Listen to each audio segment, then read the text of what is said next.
Stop asking the universe for signs. It has never answered disciplined people with miracles. Every day, millions of people whisper to the universe, asking for motivation, asking for signs, asking to manifest a future they are not prepared to work for.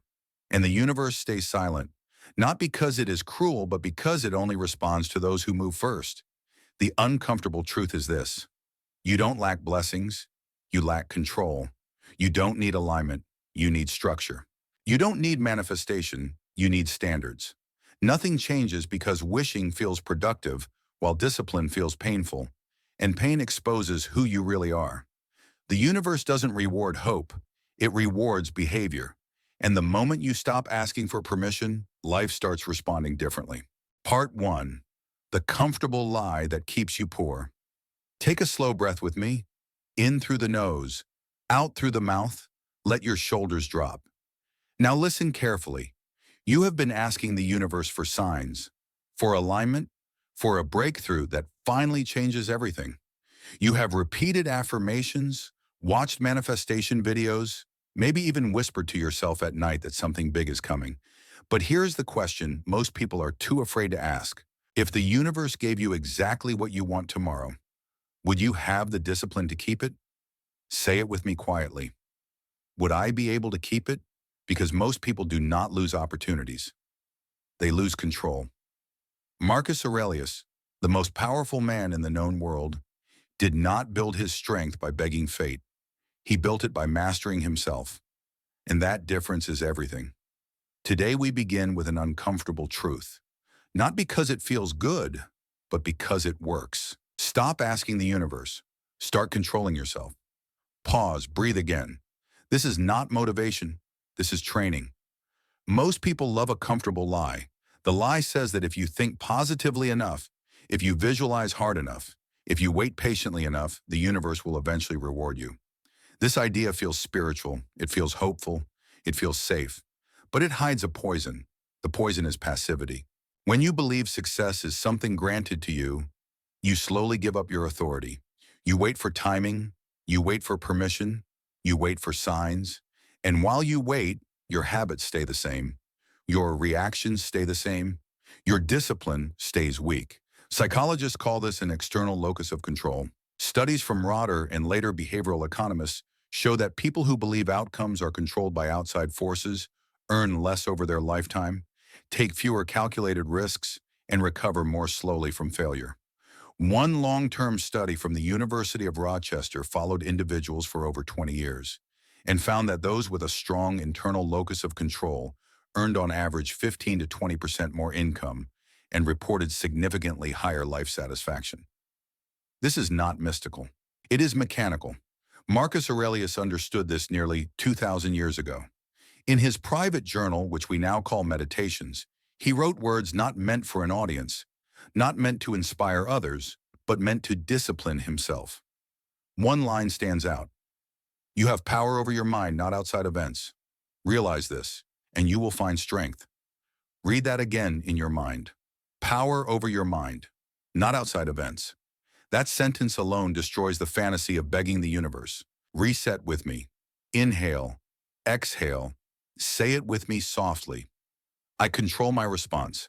Here is the dangerous part of manifestation culture that no one talks about. It trains you to focus on outcomes without upgrading the person who must carry those outcomes. You visualize wealth without building restraint. You imagine freedom without building structure. You desire abundance without building endurance. And when success finally touches your life, even briefly, you cannot hold it. Statistics prove this pattern again and again. Roughly 70% of lottery winners lose most or all of their wealth within 5 years. Over 60% of professional athletes face financial distress within 5 years of retirement. This is not because money is cursed. It is because discipline did not arrive with the money. Marcus Aurelius would not be surprised by this. He warned himself constantly that pleasure without control leads to decay. Power without discipline leads to collapse. He ruled an empire of over 60 million people, yet he spent his nights reminding himself not to become soft, not to become reactive, not to become ruled by impulse. Let that sink in. The Emperor of Rome feared losing control of himself more than losing control of the world. Reset again. Breathe. Say it with me. Self-control comes before success. There is a reason Stoicism feels harsh to modern ears. It does not comfort you. It confronts you. Stoicism says life is not here to accommodate you. Life is here to test you. And the test is always the same. Can you govern yourself when circumstances do not obey you? This is where most people turn away, because it is easier to ask the universe than to ask yourself why you avoid discomfort. It is easier to repeat affirmations than to repeat boring actions daily. It is easier to believe in fate than to confront your lack of consistency. Marcus Aurelius wrote, "Waste no more time arguing about what a good man should be. Be one." Notice how Stoicism never separates identity from action. You do not become disciplined by wishing. You become disciplined by acting when it is uncomfortable and repeating that action until it becomes your nature. Modern neuroscience confirms this. Habits are formed through repetition and emotional neutrality, not motivation. Studies show that relying on motivation increases inconsistency, while systems built on routine outperform motivation-based approaches by over 40% in long-term adherence. This means something simple but brutal. If you only act when you feel aligned, you are training weakness. Reset. Breathe in. Breathe out. Say it with me. I act even when I feel nothing. The universe does not reward intentions. It responds to behavior. And behavior is governed by discipline. Let me tell you a short story. During the Marco-Manic Wars, Marcus Aurelius spent years away from Rome, sleeping in military tents, surrounded by death, disease, and uncertainty. He could not manifest peace. He could not visualize the enemy away. He could not affirm his way out of plague. So what did he do? He controlled what he ate. He controlled how he spoke. He controlled his temper. He controlled his schedule. He controlled his attention. He controlled his response to fear. In the middle of chaos, he built order inside himself. That is the Stoic secret. Control precedes calm. Calm precedes clarity. Clarity precedes power. Say it with me slowly. Control, calm, clarity, power. This is why asking the universe is seductive. It promises power without pain. But Stoicism offers something far more real: power with responsibility. Now here is where part one becomes practical. I want you to understand the first law of Stoic wealth. Wealth is a byproduct of self-governance, not intelligence, not luck, not connections alone, self-governance. Look at any person you respect who has built something lasting. They share one trait. They do not let emotions vote on decisions. They act from principle. Marcus Aurelius called this ruling the inner citadel, a place inside you that remains untouched by chaos. Modern psychology calls it emotional regulation. Finance calls it risk discipline. Stoicism simply calls it virtue. Reset again. Slow breath. Say it with me. I do not let emotions decide. Here is a simple exercise to begin reclaiming control, starting today. For the next 24 hours, do not complain. Not out loud, not internally. When you catch yourself complaining, pause and ask one question. What part of this is within my control? This single exercise retrains your brain to shift from victimhood to agency. Studies on cognitive behavioral therapy show that reframing control reduces stress hormones like cortisol by measurable margins within days. Marcus practiced this without modern science. He wrote, "If you are distressed by anything external, the pain is not due to the thing itself, but to your estimate of it. Your estimate, your interpretation, your control. By the end of this day, you will notice something subtle.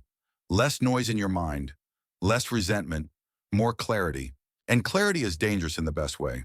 But this is only the beginning." In part two, we will step deeper into Marcus Aurelius himself, not as a quote machine, but as a man under unbearable pressure. We will examine how he trained discipline when everything around him was falling apart, and how that same discipline can be applied to money, focus, and modern life. So before you go, I want you to do two things. First, comment the word discipline, not to impress anyone, but to mark a decision. Second, subscribe, because the next part is where this philosophy turns into a system. Stop asking the universe. Start controlling yourself. The moment you do, everything changes. Part two, Marcus Aurelius and the discipline forged under pressure. Take another slow breath with me. In, out. Good. Before we go further, remember this. Discipline is not born in comfort. It is forged under pressure. Most people imagine Marcus Aurelius as a calm marble statue, wise, untouched, almost unreal. But that image is a lie created by time. The real Marcus was exhausted, sick, surrounded by death, constantly betrayed, and forced to make decisions that cost thousands of lives. And yet his mind did not break. This is where Stoicism stops being philosophy and becomes survival. Say it with me quietly. Discipline is trained under pressure. Marcus Aurelius did not write meditations in a library. He wrote it in war camps, by candlelight, with the sound of soldiers coughing from plague, with reports of rebellion arriving daily, with the knowledge that Rome itself could collapse under his watch. If ever there was a man who could have asked the universe for mercy, it was him. But he did not. Instead, he trained the one thing the universe could not take from him, his inner discipline. Reset, breathe. Say it with me. I control what remains mine. One of the most misunderstood aspects of Stoicism is this. Stoics do not deny suffering. They expect it. They prepare for it. And because of that, they are not shocked when it arrives. Marcus wrote, "Do not feel harmed, and you have not been." This is not denial, it is command. Modern psychology now confirms what Marcus practiced. Emotional regulation is the single strongest predictor of long-term success across careers.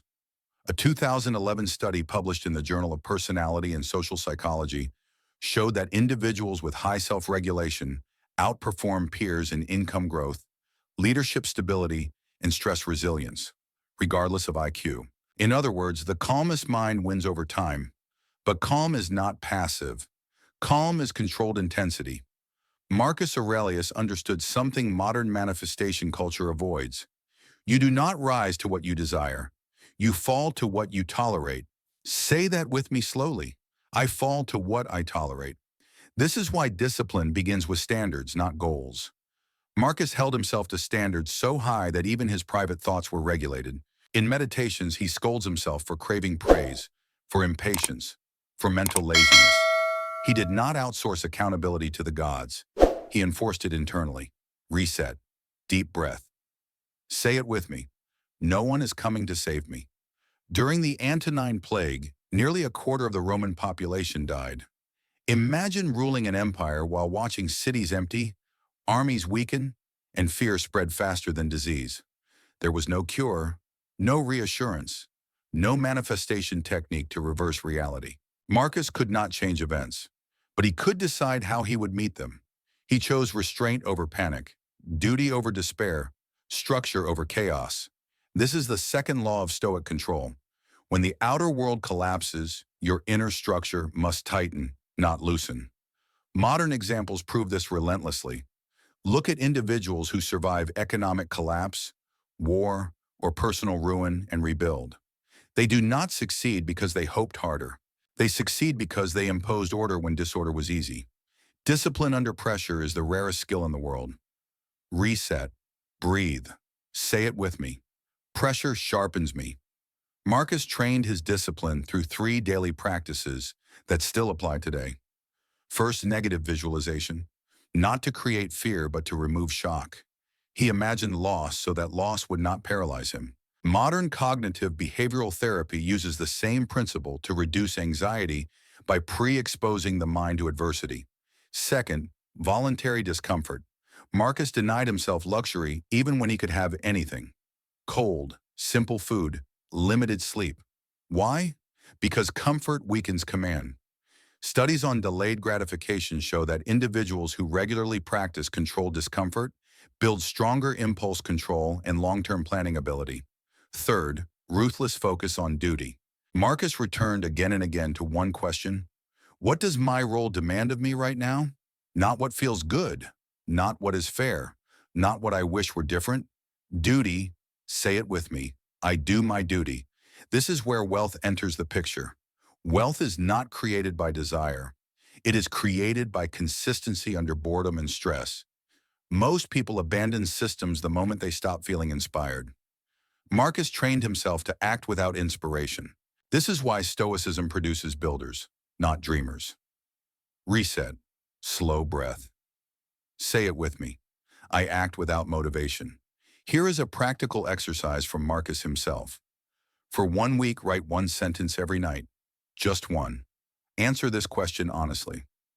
Where did I fail to govern myself today? No excuses, no stories, just facts. This practice alone can change your trajectory. Behavioral research shows that self-monitoring increases discipline adherence by over 30%. Marcus did this without metrics. He did it because he understood power begins with awareness.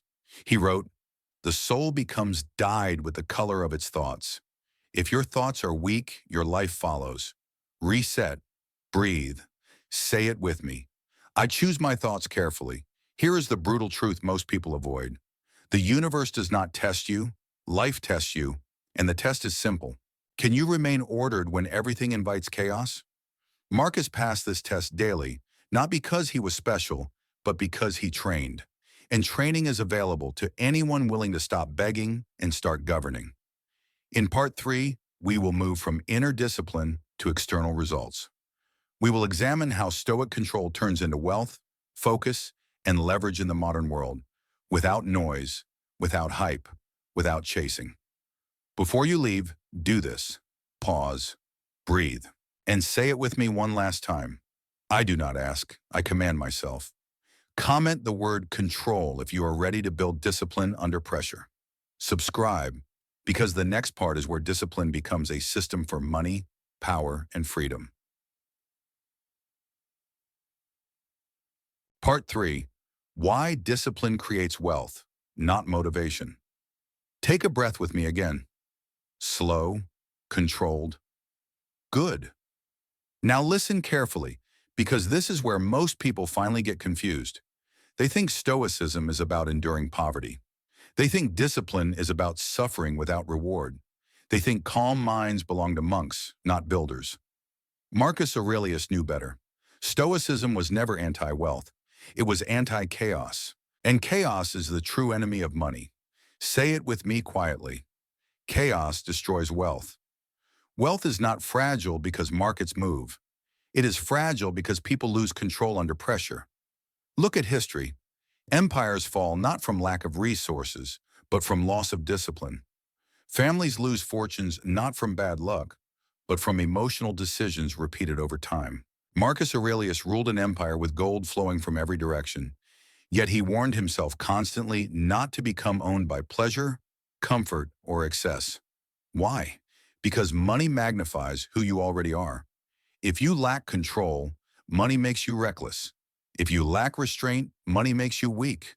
If you lack clarity, money multiplies confusion. This is why Stoics focus on discipline first. Reset, breathe. Say it with me. Money amplifies my habits. Modern data confirms this ancient insight. A study from Harvard Business School found that financial outcomes over a 30-year span were more strongly correlated with self-control metrics than with intelligence, education, or starting capital.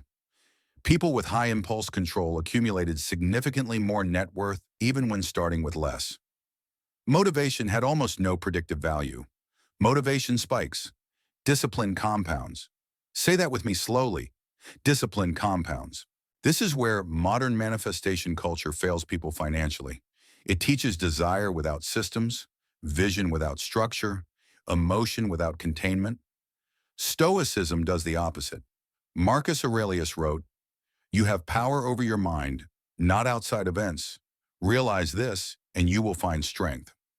That strength turns into money not through wishing, but through consistency. Here is the Stoic equation for wealth. Memorize it. Clarity plus restraint plus repetition equals leverage. Say it with me. Clarity, restraint, repetition. Clarity means knowing what matters and ignoring the rest. Restraint means saying no even when you can afford yes. Repetition means doing the boring work long after excitement fades. This is how fortunes are built quietly. Reset. Deep breath. Say it with me. I choose boring consistency. Marcus practiced this long before spreadsheets and markets existed. He limited distractions.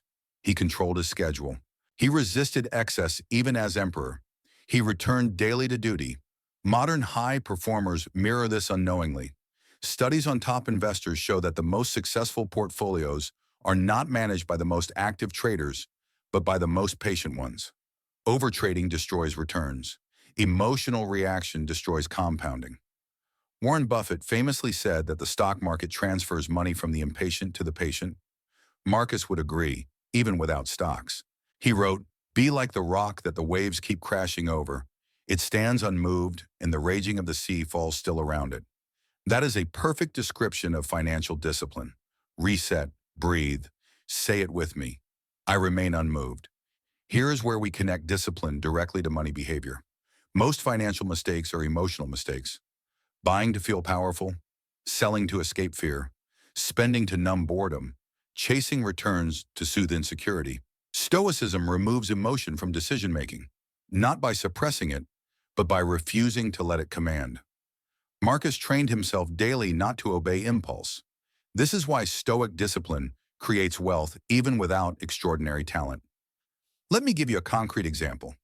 Two individuals earn the same income, same opportunities, same market conditions. One reacts emotionally, buys trends, spends impulsively, quits when bored, panics during downturns.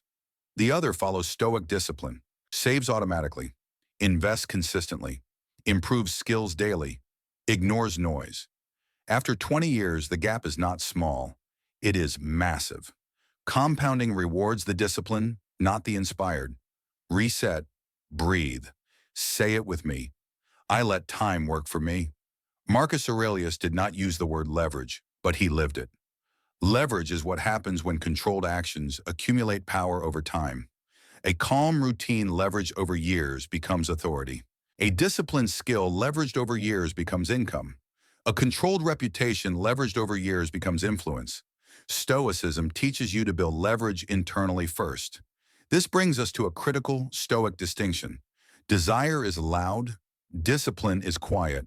Desire seeks attention. Discipline seeks structure. Desire wants quick confirmation. Discipline tolerates silence.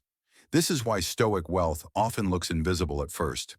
Marcus wrote, "Do not waste the remainder of your life in thoughts about others when you do not refer your thoughts to some object of common utility." Translated into modern terms, stop watching what others are earning. Focus on what you are building. Reset. Breathe. Say it with me. I build in silence. Now, a practical Stoic wealth exercise. For the next 30 days, implement this rule. No financial decisions while emotional. If you feel excited, wait 24 hours.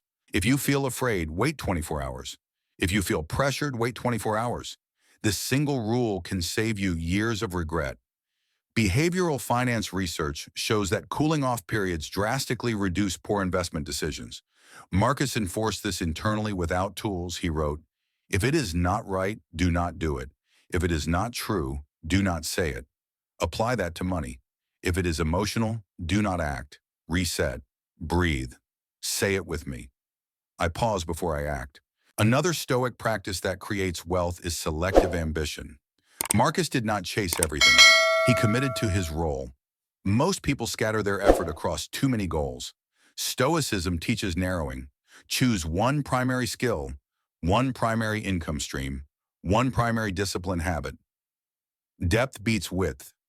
Studies on mastery show that focused practice in one domain creates exponential returns compared to shallow effort across many. Marcus would call this devotion to duty. Reset. Breathe. Say it with me. I commit deeply. Here is the uncomfortable truth. Wealth feels boring when built correctly. No adrenaline, no constant excitement, no dramatic breakthroughs, just quiet repetition. This is why most people quit. They mistake boredom for failure. Stoics understand boredom as a signal that the system is working. Marcus wrote, "Nowhere can man find a quieter or more untroubled retreat than in his own soul. That quiet is where wealth compounds." Reset. Breathe. Say it with me. Quiet is power. As we close part 3, remember this. The universe does not decide your income. Your habits do. The market does not decide your future, your discipline does. Luck may open a door, but only control keeps it open. In part 4, we will confront the hardest enemy yet. Not money, not markets. Your emotions, your ego, your inner resistance. We will expose how untrained emotions sabotage wealth, relationships, and focus, and how Marcus Aurelius trained emotional control without suppressing humanity. Before you go, comment the word discipline again if you are still here. Not because it sounds good, but because repetition builds identity. Subscribe, because the next part is where inner wars are won. Stop asking the universe. Start controlling yourself. Part 4, the inner war. How emotions and ego destroy discipline. Take a slow breath with me. In, hold for a moment. Out, good. This is where the real battle begins. Up to this point, we have talked about discipline, wealth, pressure, and systems. But none of those things matter if you lose the war inside your own mind. Marcus Aurelius understood this better than anyone. He did not fear enemies outside Rome as much as he feared the enemy within himself. Say it with me quietly. My greatest enemy lives inside me. Most people think emotions are harmless. They believe emotions are simply feelings that pass. But Marcus knew something most people never learn. Untrained emotions do not pass. They rule. Anger decides your words. Fear decides your timing. Ego decides your risks. Desire decides your spending. And once emotions take command, discipline collapses. Reset. Breathe. Say it with me. I do not obey emotion. Marcus Aurelius never said emotions were bad. He said emotions must be governed. He wrote, "You need not feel alarmed, for it is within your power to withdraw at any time into yourself." This was not escape. This was command. Modern neuroscience supports this Stoic insight. Studies on emotional regulation show that individuals who can pause before reacting activate the prefrontal cortex, the part of the brain responsible for long-term planning and self-control. Those who react emotionally activate the amygdala, the threat center, which overrides logic. In simple terms, emotion hijacks intelligence. This is why smart people still make stupid decisions. Reset. Deep breath. Say it with me. I pause before I react. Marcus trained this pause relentlessly. When insulted, he delayed response. When praised, he distrusted it. When tempted, he observed it. When afraid, he stayed still. He treated emotions like signals, not commands. This single distinction changes everything. Most people ask the universe for emotional relief. Stoics train emotional endurance. That is why Stoics look calm in chaos. Say it with me. Calm is trained, not gifted. Ego is the second enemy. Ego whispers dangerous lies. You deserve more. You are special. You should not have to wait. Rules apply to others. Marcus Aurelius warned himself constantly against ego. He reminded himself that he was dust, that fame fades, that emperors are forgotten. Why would the most powerful man on earth think this way? Because ego destroys judgment. Modern research on overconfidence bias shows that people consistently overestimate their abilities, leading to excessive risk-taking, poor investment decisions, and strategic failure. The higher the status, the greater the risk. Marcus neutralized ego by shrinking himself mentally. He wrote, "Soon you will have forgotten all things, and soon all things will have forgotten you." This was not depression, it was perspective. Reset, breathe. Say it with me. I am not entitled. Entitlement is poison to discipline. When you feel entitled, you stop preparing. When you feel entitled, you stop improving.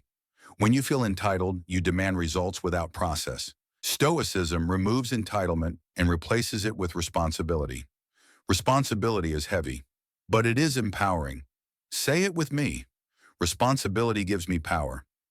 Now let us connect emotions and ego directly to wealth and life outcomes. Fear makes you hesitate when action is required. Greed makes you act when patience is required. Pride makes you ignore feedback. Shame makes you hide instead of improve. These are not abstract ideas. These are daily financial and life decisions. Marcus Aurelius knew that if he did not master fear, anger, and pride, the empire would suffer, and so would he. This is why Stoicism insists that inner war must be won before outer success can be trusted. Reset, breathe. Say it with me. I win the inner war first. Marcus practiced emotional training through reflection. At night, he reviewed his day. He did not ask if he felt good, he asked if he acted rightly. This practice is echoed in modern performance psychology. Daily self-review increases behavioral correction dramatically. People who reflect daily adjust faster and repeat fewer mistakes. This is not therapy, it is command training. Here is a Stoic emotional discipline exercise you can apply immediately. For the next 7 days, practice the gap. Whenever you feel a strong emotion rising, anger, excitement, fear, pause for 3 seconds. Just 3. In that pause, ask one question. Is this emotion helping me act according to my principles? If the answer is no, do nothing until the emotion passes. This pause alone can save relationships, money, and reputation. Reset, breathe, say it with me. I choose principle over impulse. Marcus also trained humility deliberately. He reminded himself daily that his body would decay, his name would fade, and his power was temporary. Why is this important? Because humility protects discipline. When you are humble, you keep learning. When you are humble, you listen. When you are humble, you adapt. Ego freezes growth. This is why Stoic leaders outlast charismatic ones. Reset, breathe, say it with me. I remain teachable. Now here is a hard truth. Most people sabotage themselves not because they lack knowledge, but because they lack emotional stamina. They cannot sit with boredom. They cannot endure uncertainty. They cannot tolerate slow progress. So they seek distraction. They seek validation. They seek the universe to fix discomfort. Stoicism refuses this escape. Marcus wrote, "If you seek tranquility, do less. Not less work, less unnecessary emotion, less drama, less reaction, less comparison. This is how focus returns. Reset, breathe. Say it with me, I simplify." As we approach the end of part 4, understand this. Discipline is not about being cold. It is about being sovereign. You still feel, you still care, you still desire. But you do not kneel to emotion. Marcus Aurelius lived surrounded by chaos, death, and pressure.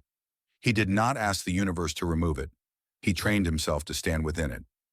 In part 5, the final part, we will assemble everything: discipline, emotional control, wealth systems, daily structure, into a complete Stoic framework for life, money, and power. Before you leave, pause with me. Take one breath. Say it with me. I rule myself. Comment the word self-mastery if you are ready for the final part. Subscribe, because part 5 is where control becomes legacy. Stop asking the universe. Start controlling yourself. Part 5. The Stoic System for Life, Wealth, and Legacy. Take a final slow breath with me. In, out. This is where everything comes together. Up to this point, we have dismantled illusions. We exposed the lie of begging the universe. We studied discipline under pressure. We built wealth through control. We faced emotions and ego. Now comes the final question.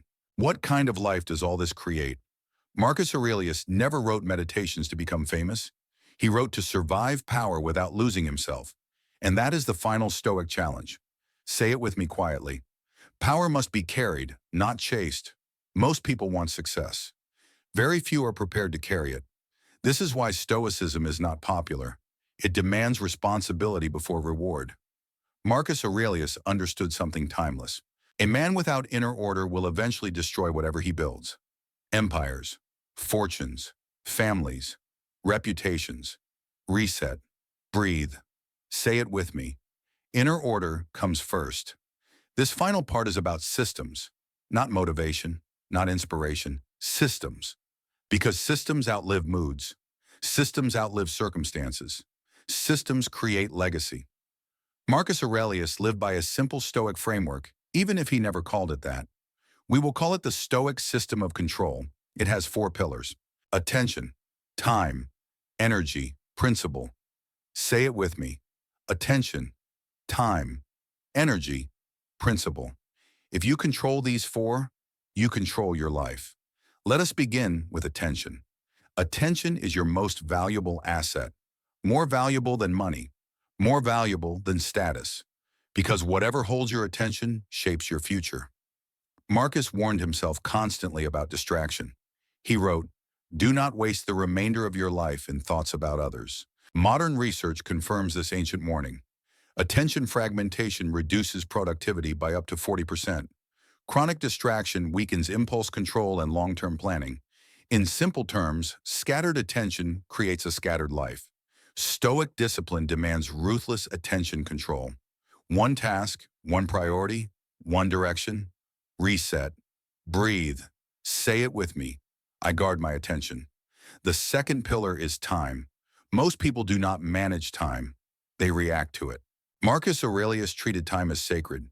He reminded himself daily that life is short, fragile, and already slipping away. He wrote, "You could leave life right now. Let that determine what you do and say and think." This was not morbid, it was clarifying. When you respect time, excuses disappear. Stoic time discipline is simple. Do the hardest, most important work first, every day. Modern productivity studies show that high performers consistently front-load cognitively demanding tasks. They do not negotiate with procrastination. Marcus would call this duty. Reset. Breathe. Say it with me. I do my duty early. The third pillar is energy. Energy is not motivation. Energy is biological. Sleep, movement, nutrition, stillness. Marcus understood the body as a tool of discipline. He trained resilience not just mentally, but physically. Modern science agrees. Regular physical training improves decision-making, emotional regulation, and financial patience. A weak body leaks into weak decisions. Stoicism never separated mind and body. Reset. Breathe. Say it with me. I train my body to serve my mind. The fourth pillar is principle. This is the most important one. Principles replace emotion. Principles replace ego. Principles replace confusion. Marcus Aurelius lived by principles so firm that even death did not shake them. He wrote, "If it is not right, do not do it. If it is not true, do not say it." Principles turn chaos into clarity. Here is the Stoic rule. When emotions rise, principles decide. When pressure increases, principles remain. When opportunity appears, principles filter. Reset, breathe, say it with me. Principles guide me. Now let us bring these four pillars into daily life. Attention gives you focus. Time gives you structure. Energy gives you endurance. Principle gives you direction. Together they form a system, and systems create freedom. This is where legacy begins. Marcus Aurelius did not leave behind wealth alone. He left behind a way of being. 2,000 years later, his thoughts still train minds. That is legacy. Most people confuse legacy with fame. Stoics define legacy as impact over time.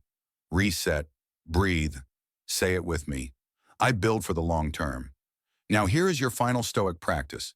The 7-day Stoic system, reset. Day 1, audit your attention. Remove one distraction permanently.